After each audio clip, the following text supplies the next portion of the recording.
öğretmek için geldik. Evet. Halalı talep etmek, haramdan kaçınmak.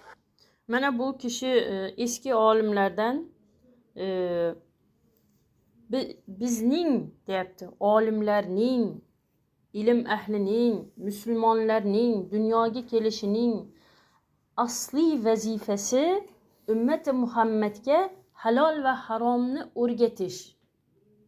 Qarang, asli vazifamiz, eng muhim vazifamiz harom ve halolni o'rgatish.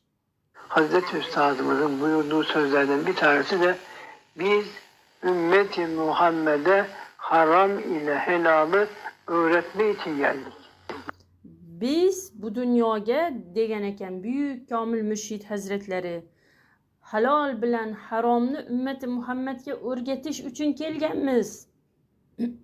Qarang, halol bilan haromni o'rgatish eng asli vazifa ekan. Allah'tan korkmanın alametlerinden en olan, zahir ve bahir olan helalı talep etmek, haramdan kaçınmak. Allah'tan qo'rqishning, bir kishining Allah'tan qo'rqqanining eng zohir ve bahir alomati haromdan saqlanish ve halolga tobe bo'lish, halolni talab qilish. Halolni talab qilish nimadir? Farz-ı ayindir. Yani namozdek farz-ı ayindir. Valide Sultan'ın pişirdiği yemeği yediğiniz zaman da o'sha Komil Murshid Hazratlarining ayollari bor ekan.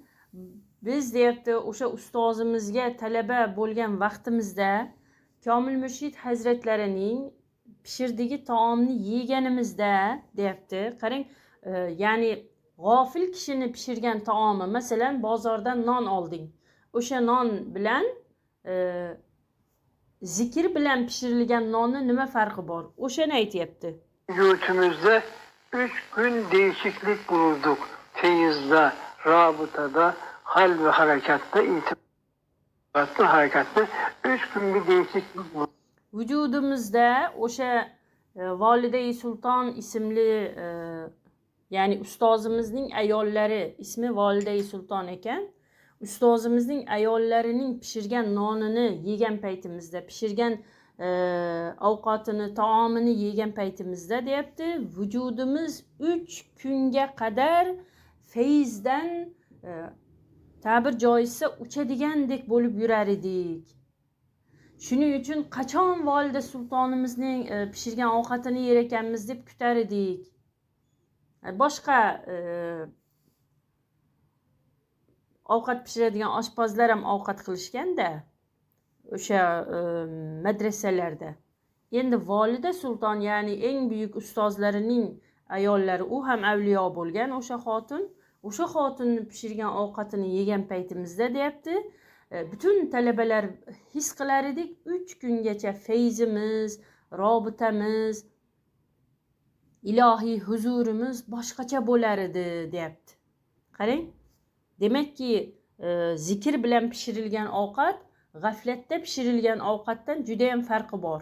Masalan, sizning o'g'lingiz bütün Turon ülkelerini, mamlakatlarini birlashtiradigan, G'azzani ozod qiladigan yoki sizning qizingiz ana duosi bilan bütün Turon ülkelerini ozod qiladigan, vatanimizni Xitoydan ozod qiladigan, bütün Arab, bütün musulmon mamlakatlarini birlashtiradigan, judayam qudratli nafas sohibi, duosi bilan hamma narsani hal qilib tashlaydigan buyuk bir zot bo'lishini istasangiz, ana pishirayotgan taomingizni zikr bilan, duo bilan, Allohim mana shu pishirgan taomim mani xo'jayinim, mani o'zim, mani bolalarimga ibodatga quvvat bo'lsin. Ularni avliyoullohdan qilsin, solihindan qilsin deb duo qilishimiz kerak ekan. Bulurduk. Onun için sık sık ziyarethaneye gidip de böyle bir şeyle karşılaşmayı arzu ederdik. Uning uchun deyapti, shuning uchun ziyoratxonaga borib deyapti, ya'ni ustozimizning uylariga borib o'sha taomni yeyishni juda orzu qilar edik bütün talabalar deyapti.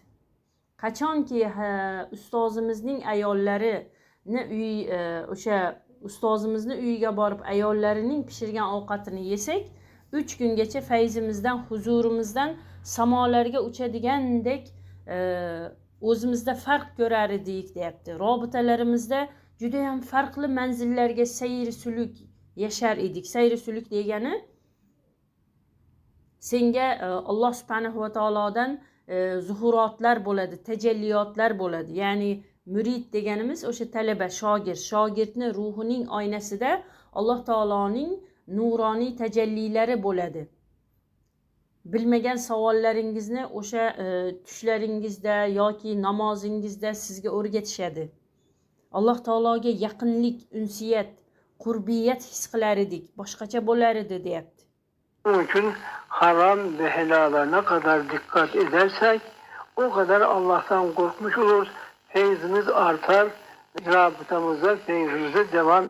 Halal. Shuning uchun harom va halolga qanchalar diqqat qilsak, shunchalar fayzimiz ortadi, shunchalar Allohga yaqinlashamiz deb aytyapti bu suhbatda.